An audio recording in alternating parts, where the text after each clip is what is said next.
Streaming from Oklahoma's own digital studio, this is Stephen Nehrenz with This Week in Weather.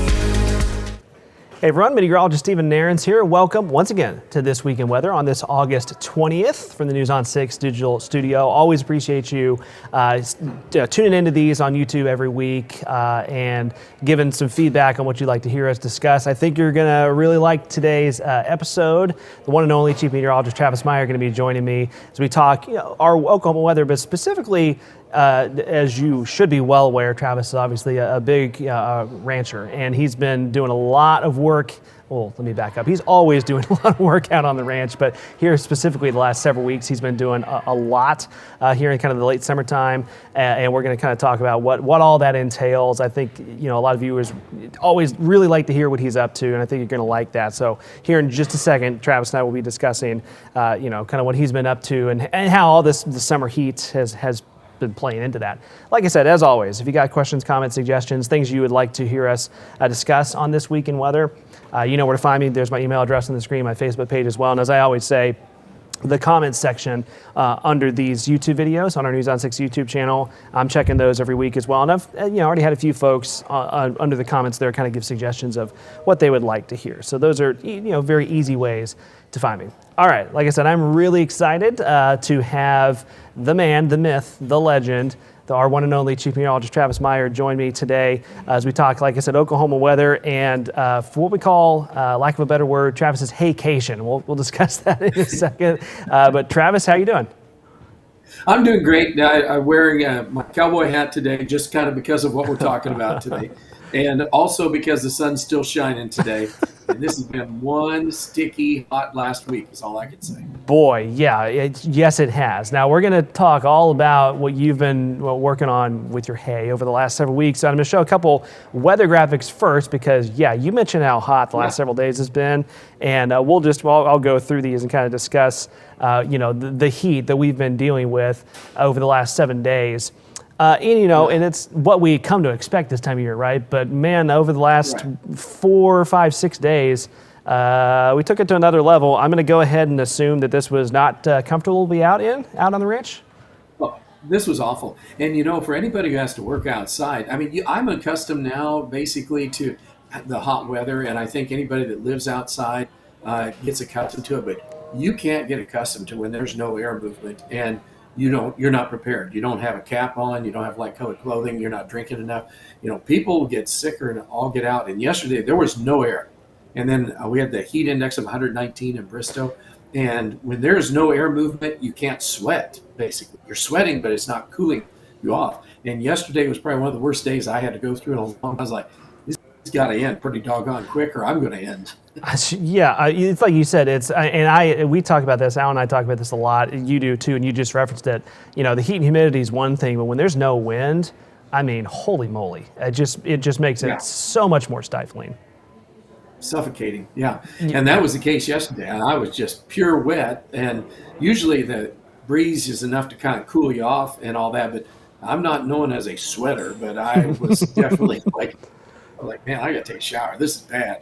Yeah. It was rough weather. Yeah. Oh my gosh. Yeah. And I'll go back to the graphic here. As you saw, we hit 100 in Tulsa. Of course, we've been close. You look at the last 5 days.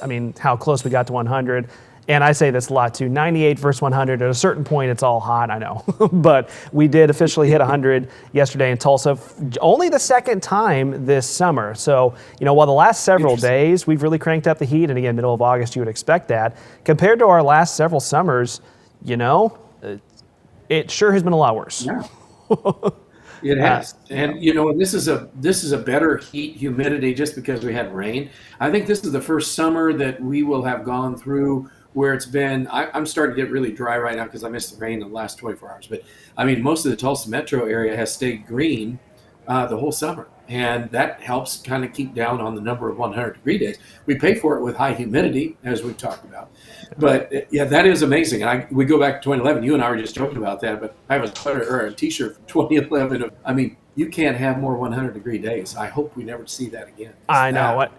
Yeah, 2011 and 2012. It's like 2011 was so bad. I think we all kind of thought, okay, we won't do that again for a while. And then 2012 tried to almost one up it, which, so in that context, you look, as I go back to the graphic, you're like, okay, I think we can handle most everything. But I mean, even here just a few summers ago, I think I kind of have to remind myself too, every time we get into summertime, I'm looking up stats and I look back at 2022 and go, oh man, I kind of forgot about that one. That one was 2022, even 2023. As you can see, we had a lot. Right at the end of that graphic, you see the long-term average.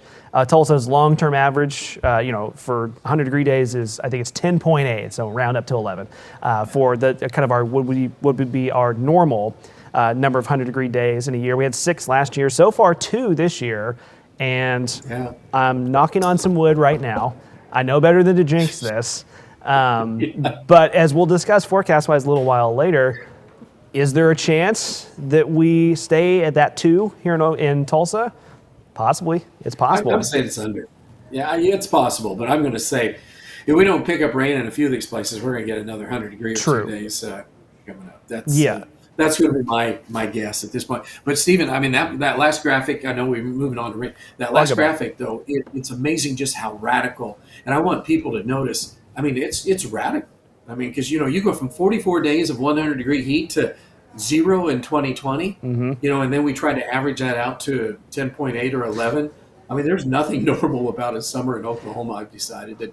And then on these summers where we get 2, you still have to pay for it with heat index. But I just want people to stop and think about how weird this is, because we're not like near an ocean where it's modified and kind of just constant. We have that radical flow that, I mean, it's been that way for the last however many years that we've been around. No, that's exactly right. I mean, you're exactly right about that, because I talk about the long-term average, but that shows you the ups and downs. You can look at that with temperatures. You can look at that with rainfall, snowfall. How often do we have years around here that are average or normal? Like that's what you just said. That's a perfect example of that. Yeah. All right. But anyway, I know with the rainfall, and that, like I said, this will be one of the few summers too where we'll have gone through with a lot of green for almost the whole summer. And so this has been impressive, especially down toward McAllister and around the Tulsa area, because there's been pockets where it hasn't rained a whole lot. And you can add a lot to that. And I'll only say that wherever it hasn't rained here in the last month or so, there's been a lot more 100-degree days. So that kind of goes with the vegetation. No, it does. When you start looking at, I've noticed this too, when you look at where the drought monitor is starting to show kind of some abnormally dry conditions, and where the 100-degree days, and look at the 30-day rainfall. Pawnee, Stillwater, Stigler, Salisaw, Weber's Falls is not there, but Weber's Falls as well, Poteau. All of those areas have had more 100-degree days than anyone else this summer. Perfectly coincides where it's dried out, as opposed to some of the other areas that have gotten the healthy rains over the last 30 days, where it's, like you said, finally dried out for the first time all summer. That's where we've seen more of the triple digits popping in. Yeah, and then everybody else has to pay for it with higher dew points and humidity, because the vegetation is giving off that moisture where it's rained, so you still have to deal with that. It's just a little bit different kind of heat, I guess you could say. But nobody likes to see it turn brown. I mean, especially if you're into gardening and your yard, and you want to water your yard, or you don't want to have to pay a water bill. Those are things that are kind of really important to people, because there's a lot of money when it rains. Money rain, I call it. Yeah, no, you're absolutely right.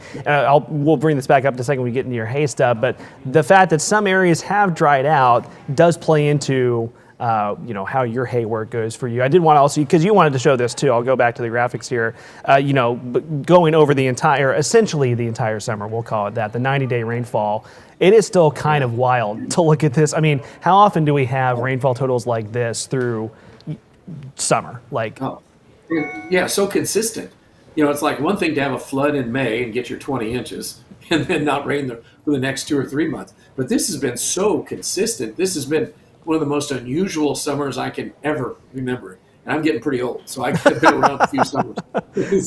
But I mean, it is crazy for people. And I know a lot of folks go, it's kind of, but I mean, if you pay attention to outdoors very much, these are wild numbers, since it's kind of stretched all the way through summer. Yeah, I mean, it's crazy. And, when we've talked about this on air before too, when you talk about our year-to-date rainfall, we've already eclipsed what would be kind of like our normal for the entire year in Tulsa specifically. That's so it's like, okay, we've had a little bit of rainfall. So like you said, the fact that it's it is finally drying out in several spots. I say finally, like we've finally gotten to that point. But the fact that here we are going into late August and it's still green like it's June in some spots is not usual.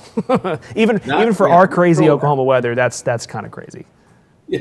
Yeah, and and then going on, I know we have to go into hay here and not spend a whole lot of time, but I did want to talk to folks just kind of a little bit about just how that rain set back everybody, because hay season normally will start for some. There's a few people that will do it in May, and the earlier you do it, there's more protein in the hay. Protein relates to just like human beings, because cows need protein if they're going to eat something, because otherwise it doesn't help them.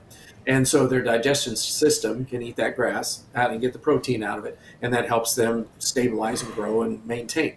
And so you want to get that when their protein's the highest. So you want to get that in the spring to early summer.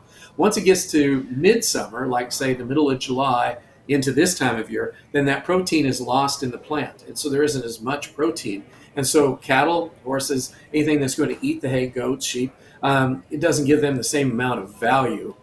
So it's not as good a quality hay. And I'm just going to, in fact, after I finish here talking to you, I've got to run out to a field, rake it, and bale it before I get into work. So I've got a lot of things to do today. But it's just not the same as if you could cut it in June and early July.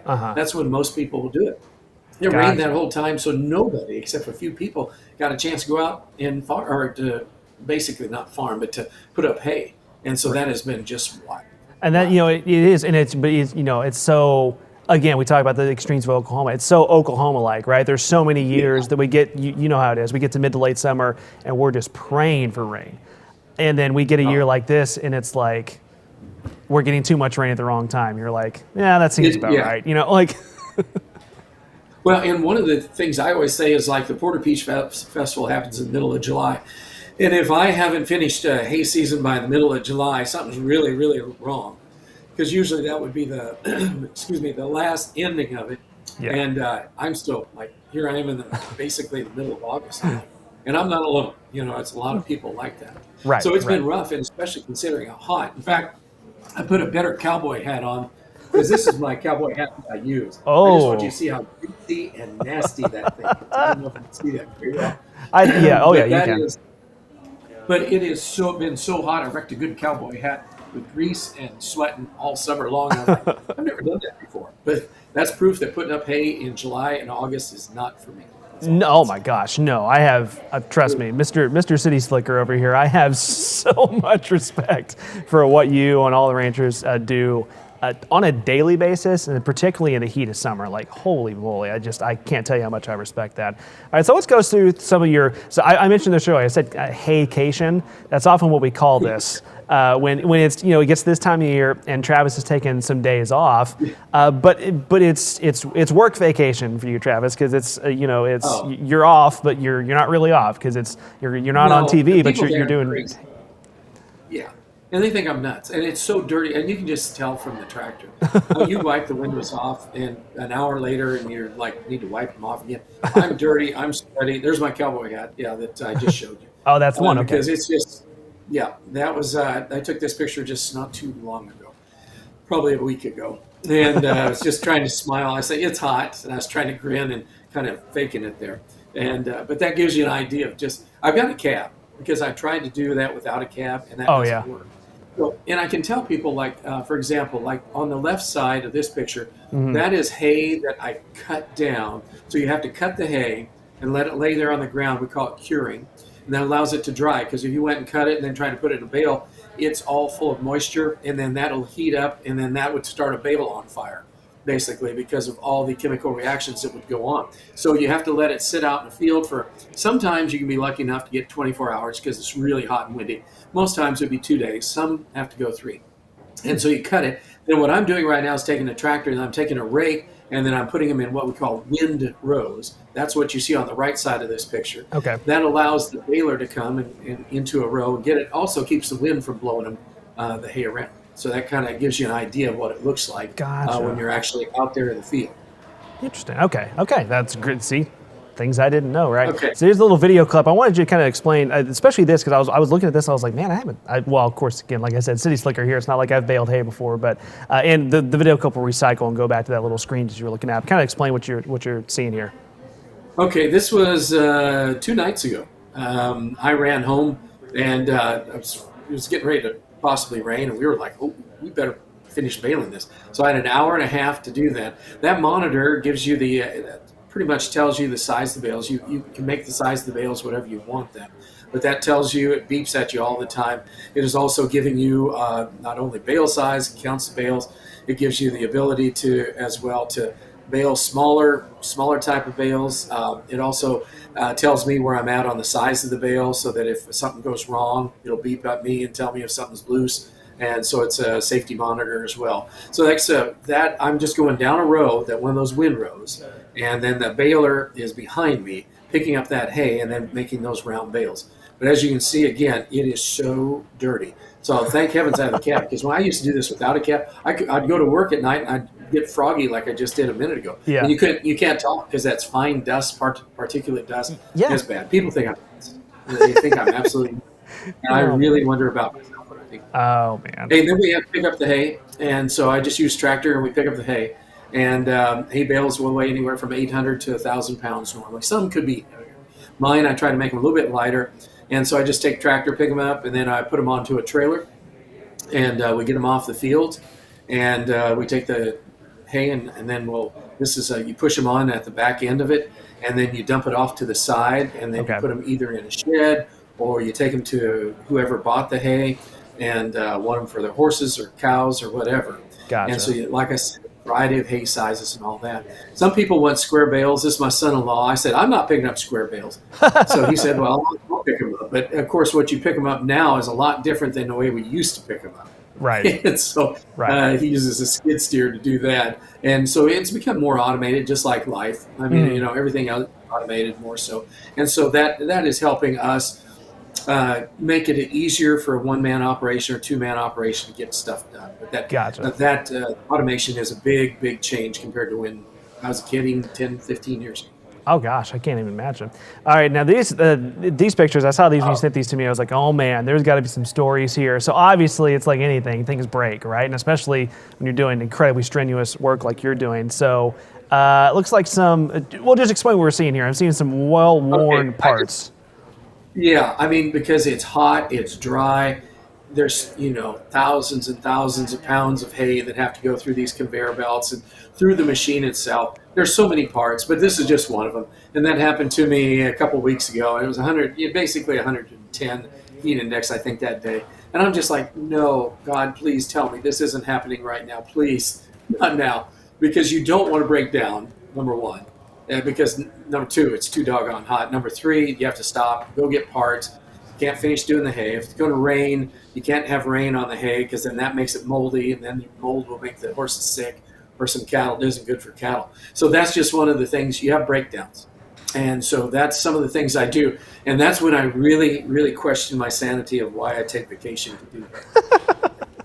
Because that's when I'm just like, this is why? Why am I doing this? Why? Yeah. So was that something that was fixable when you? It was fixable. It took about a trip to Pryor, Oklahoma. A couple $100 and the gas miles and the time, a day of vacation pretty much, and got it fixed.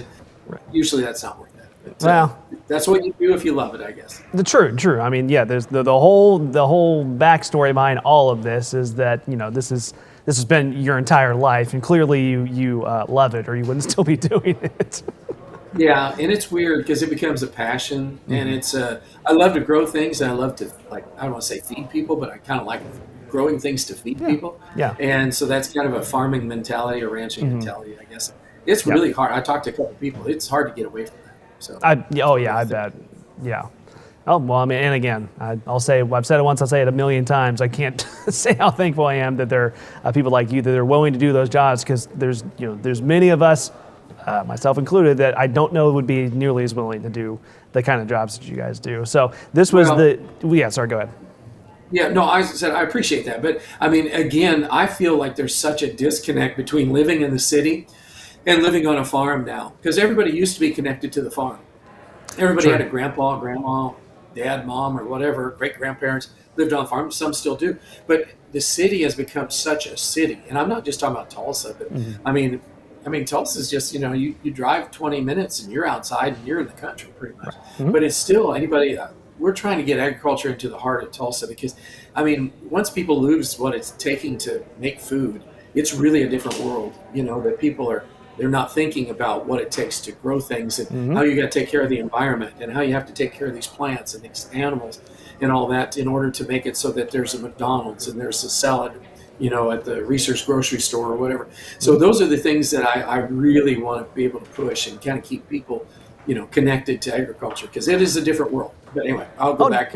No, absolutely. No, you're 1,000,000,000% right about all that. You're right. It's a great perspective that not a lot of us always think about. I mean, myself included. I mean, you're 100% right about all of that. There's a few more pictures I was just going to get to here. Oops, I clicked the wrong button. Hold on. There we go. There we go. Back to some of the repair work. Hey, you're giving me PTSD.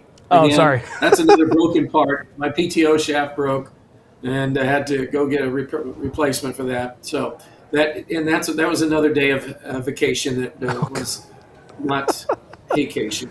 Oh, man. That part was ugly. True. Maybe I should have not put haycation on that one. Yeah, go ahead. Yeah, I don't know what you want to call it. Heckcation or Hades-cation, I suppose is a better one. This is my friend Joe. He came over to help me. We had some blades go bad, and we have to sharpen blades, but that's a mower. And so you're out there, and we find a shade tree, and that's about the best thing we can do, and pray for a breeze. And then you try to get through that. But I'm just trying to let everybody know these are the side things nobody sees. When they drive down a road and they say, "Oh, those guys are out there putting up some hay," or "It looks like a bale," or whatever they're doing out there. But there's so much mechanical stuff that happens, and I'm not a lover of mechanics a whole lot. My patience runs thin because I'm on vacation, so I don't have a whole lot of time, and so I get real nervous when things break. So that makes me get really like. Yeah, right. Well, I don't blame you. And like you said, perfect example of like kind of what would you call it? Like the romanticizing of like they're like you said they're out on the farm. You see them doing the hay, but you're right, you don't see that where it's like you're covered in grease and it's 110 degrees and this thing's broken and then you have to have sunscreen on all the time because you're out in the sun all the time. Of course. And I've had so many ticks, and if you followed our news, we've had a lot of this alpha gal stuff where you get a tick stuck on you for 24 hours or something that's the wrong kind. You can't eat meat ever again. Yeah. And I raised, so that'd be terrible. And my wife has had ticks. We've had, there's so many snakes out there and stuff. And I don't want to, it's like, when you romanticize something, it's also the reality of that there's a lot of things that go on alongside of that. You break down, you also have all these other things. So if people kind of realize that, it's kind of interesting because it's like, it's a little bit tougher than you might think, and and then sometimes you get a snake stuck in a bale, and then that's a whole nother world of, one of my lives just disappears at that point when one of those sticks their head out. I bet. Holy moly! But again, so all that to be said, like I said, it's clearly it's always been your passion, and you get some good views at times, right? I love you can send a couple kind of like sunset pictures. This was one where there's kind of some storms off in the distance there. I tell you, once you're finished, I mean, and the thunderstorms, and you're trying to beat the rain or whatever. I mean, you just have those moments where you go, "Oh man, this is why," because there's peace and some quiet, and you just love those moments. I think guys who want to go out and play golf, this is my golf game, I guess you could say. I don't play golf anymore because I'm out basically on a hay course. About every day. And so I just did quit playing golf because I have this to look at whenever I'm on the ranch. And I wish more people had that to just, calm down, to find peace, a little bit of serenity, because I swear farming, I wish everybody had to farm for a year, and I wish everybody had to go to the military for a year so we could appreciate what everybody does instead of complaining about, different things. So, and once you do that, some people I think that live in the inner city would probably say, man, I want to do that, or I want to be out there, or whatever. Yeah. Because you can romanticize it, because once the work is done and you sit down and you're drinking a Kool-Aid or lemonade or whatever. I mean, it's like, thank you, God. And then it's just a lot better than staring at a computer screen all day long or 24/7. Exactly. Yeah, that's a perfect analogy to talk about, because I do like to golf. I'm infrequent at that, but it's like I felt that exactly when you said that, because that's exactly that feeling if I'm out golfing when it's not like 1,000 degrees, and you get, you hit that good shot, or you get that good view like that, and you're just like, this is it. This is what I wanted right here. So I think you got to have that in your spirit, in your soul, because you can't drive, stress driving and go to work and be stressed, and then stress driving home, and then stress getting the kids off to the soccer game, and stress back and trying to get, oh my goodness, I have to get them sleep because I'm only getting 6 hours sleep tonight at 5 or whatever. I got, and it's like, you got to find it. You got to find it. That's where I find it. Yeah. Well, all right. There's a few more. I just want to show, all the work that you put in, you eventually get, it's worth the effort, kind of some of the finished products here. There's a video clip, several pictures here too. Was this here pretty recently? Yeah, that was about 3 weeks ago. That hay went to one of my friends who has a horse riding academy for youth that really have difficulties, and they have to work with horses, and they have to have hay for the horses. So I donate that hay to this area at Sepulpa, and I don't want to say the wrong name, so I'm not going to say the name right now, but it is an awesome camp that I came in contact with, and they were looking for hay and needing hay. So I bailed at the thing. I said, hey, you bring the kids out here to help pick up the hay, because Mr. Meyer is over 60 and he doesn't do that anymore. He's got I have to pick up enough hay, but I'm not going to pick up any more square bales than I have to. Well, but that is so cool that you do that for them. I think that's amazing, Travis. And then a few more scenes from, kind of. I feel like this would be like the picturesque thing that people see, like, oh, there, that's what I'm picturing. There's, all the work that's been done here. Yep, and then all the work that has to be done. Right, so, right, exactly. Unless it's automated. Well, right, true, yeah, like you said, good point, because I say that, all the work that's been done, but then these scenes, especially I'll go back to that last one, it's like, yeah, all the work that's been done, but then you're like, oh, wait, all of that still has to be picked up. Yeah, and put in a shed when it's still 100 degrees out there. Right. Because you can't let anything get wet, because if it gets wet, then it's pretty much ruined hay. Some of the big round bales shed that water. These are windrows one more time, and the rake, you just see part of the rake there in the foreground. But you can just kind of see how that hay is all put together, and it looks pretty cool to me, because it's kind of neat. And it's cut, and then that grass will start growing back. Sometimes with Bermuda grass, you get a second cutting and all.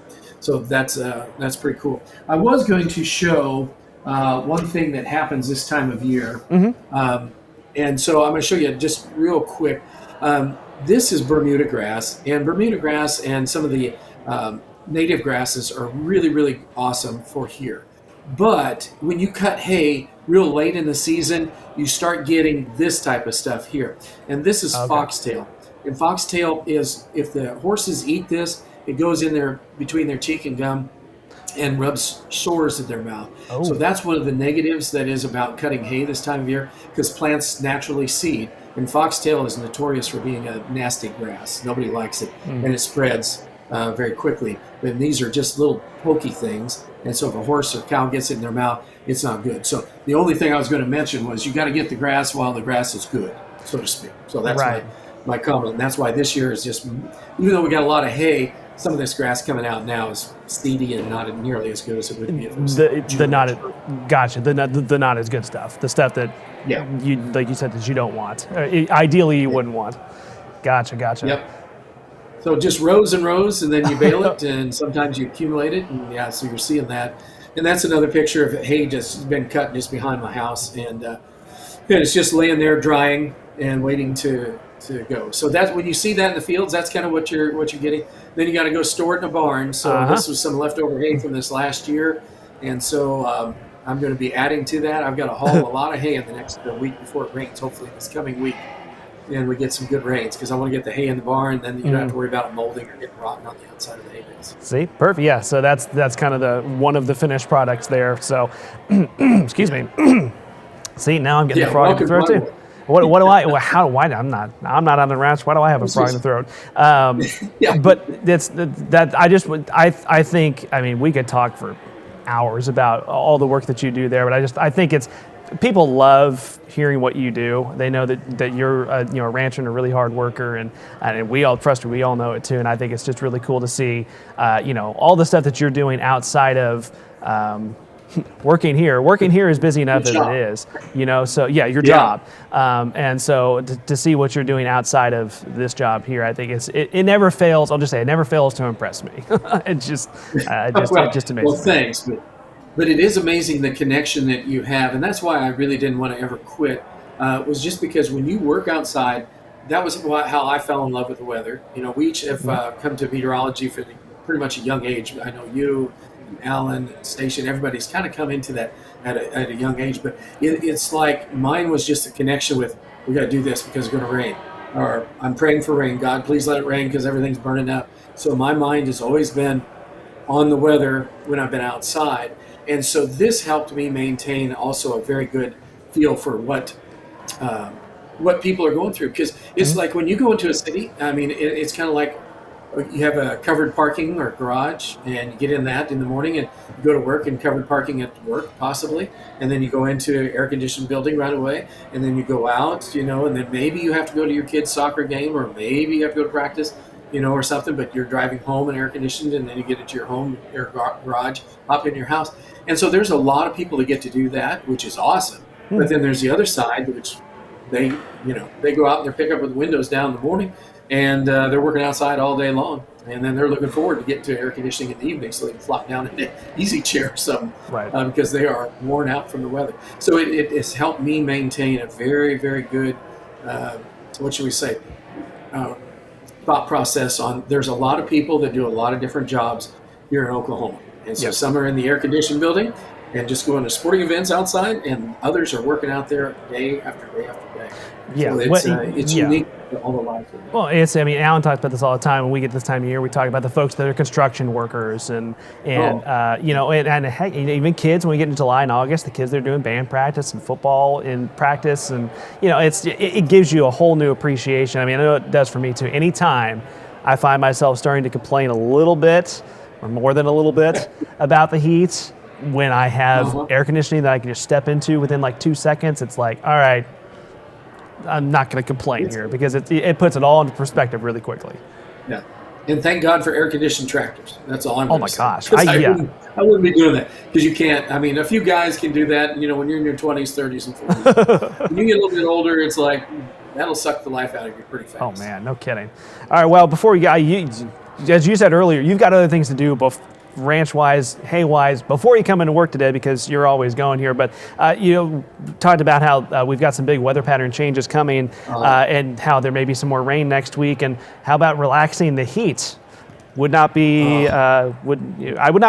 hurt my feelings, will not hurt my feelings, as we just kind of take a quick glance here. And you're going to hear a lot more of the details about this in the evening hours with Travis. And then, trust me, we'll be talking about it through the rest of the week into the weekend, because when we start to see a pattern change like this time of year, obviously we get excited about it for many reasons. That heat dome, which has been dominating our weather pattern. Although I was thinking about this too.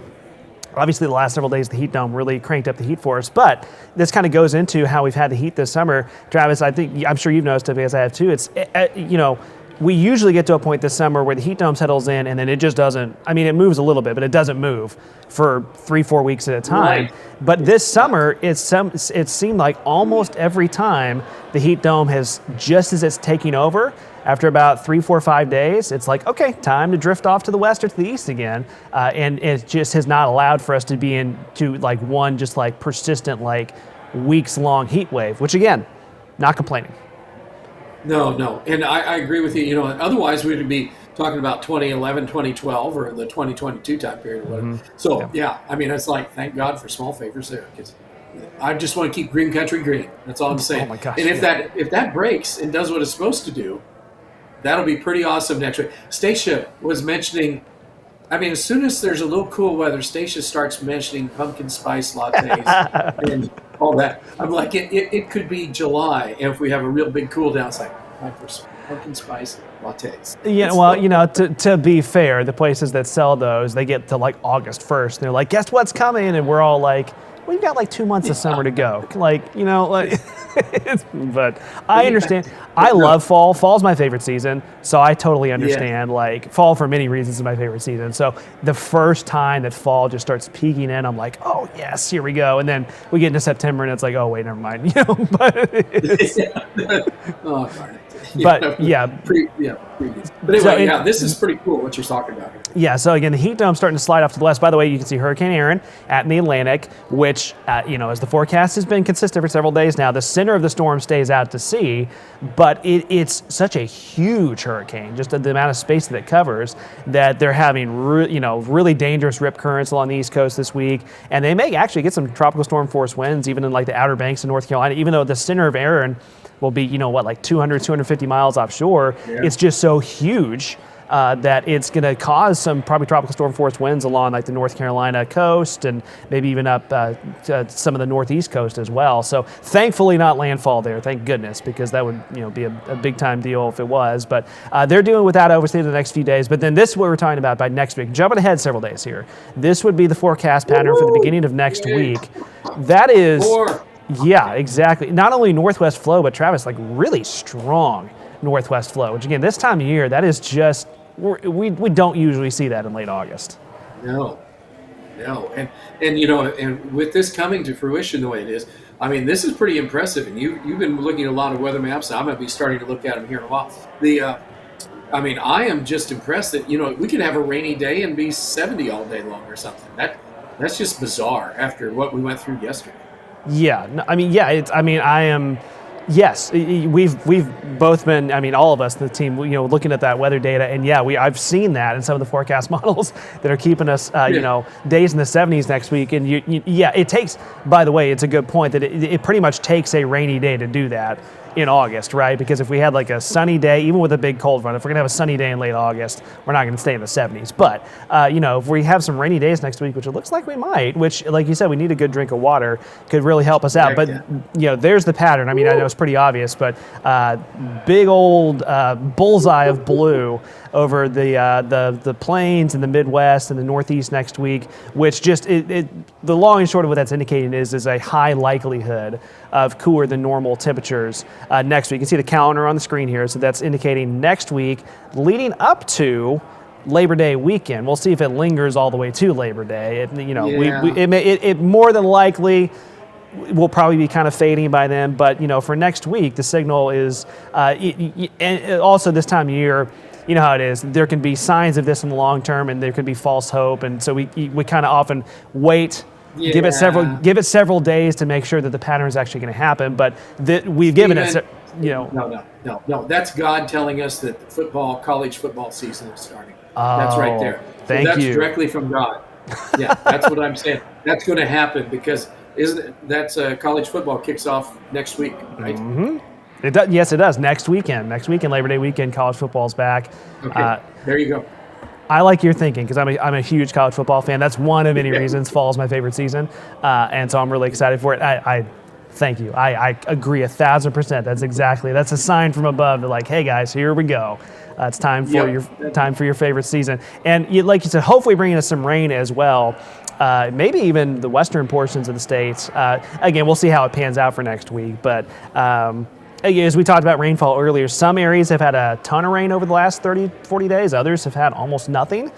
So some of us do need a good drink of water, and it looks like there's there should be at least a few good chances next week, which is not a bad thing. Let's just put it that way. It's not a bad thing if we got that to come to fruition, especially if you've gotten your hay done by then. That'll be. I've got it.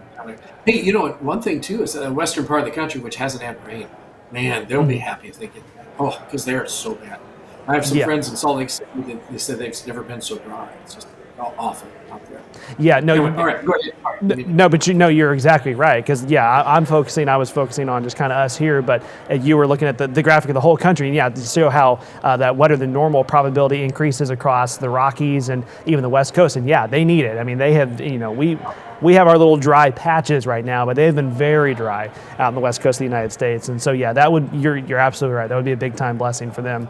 And so, again, the temperature trend, I'll get to that graphic here. There we go. As we head from the end of the week into the weekend. Yeah. That's one thing that Alan and I have been emphasizing, at least for the next few days, is that we've taken the top edge off of the heat at the very least, but the rest of the week is still going to be hot.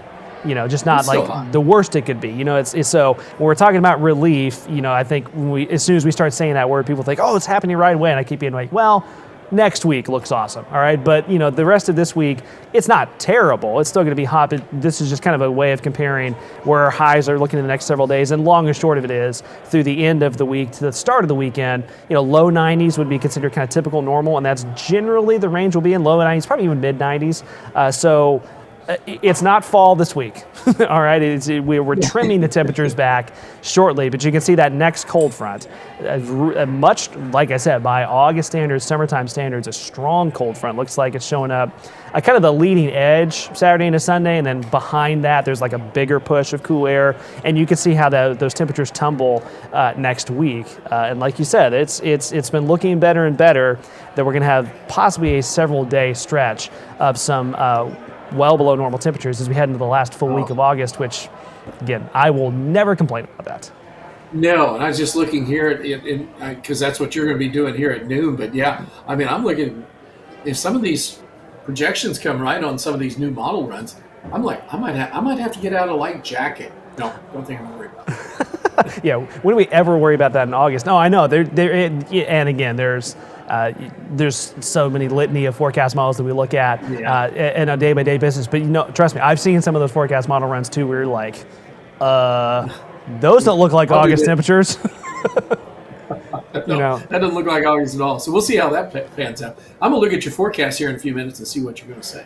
Good deal. That's folks, you'll want to tune in with Travis for the evening hours through the rest of the week, because again, as we get through the end of the week and head towards the weekend and continue to refine the forecast and see just how cool it's going to get. But again, you saw kind of just the very brief tease there on the last graphic that I showed you that we've got some nice temperatures coming as we head into next week, which also, again, not trying to be a spoil sport here. Obviously, the caveat is that does not mean summer is over, but because it's not. We'll just say that right now. Once we get into the cool down next week, but it is going to feel. It's looking like it's going to feel fantastic next week. So I'm super excited. Let's do it. All right, you're in charge of that, so make it happen. Okay, all right, good. Well, I'll try not to mess it up, Trav. All right, Travis, I appreciate you taking so much time. I've taken way too much of your time. You got a lot of work to do, but thank you for hopping on with me today. Obviously, as I always remind folks, where you can find us, obviously, you can find us on our News on 6 YouTube channel. And it gets posted there in archives, so you can go back and rewatch it as many times as you want to your heart's content here. And like I said, I always appreciate the folks that are tuning in and watching this. I hope I think folks who are going to will have enjoyed this episode, because Travis, it's been a ton of fun talking to you today. So again, thanks for taking time in your busy schedule two different work schedules to talk about all this. Yeah, then so I'll be able to just hurry up and go do that. But yeah, the weather is so much fun, and you love it. Everybody kind of likes it at times. Some people hate it at times just because it gets so nasty. But I tell you, it is a fun thing to go along with it. I tell everybody, get outside and enjoy it, especially if next week turns out as good as it should. Absolutely. Couldn't agree more. All right, Travis, thank you. Thank you again for joining me. Thank you, everyone, for watching This Week in Weather from the News on 6 Digital Studio. Be good to each other, folks, and we'll see you next week. Thank you for watching this Oklahoma's own digital studio live stream from the Bob Mills Weather Center. Stay with News on 6 online and on television anytime for the latest weather updates to keep you safe and informed.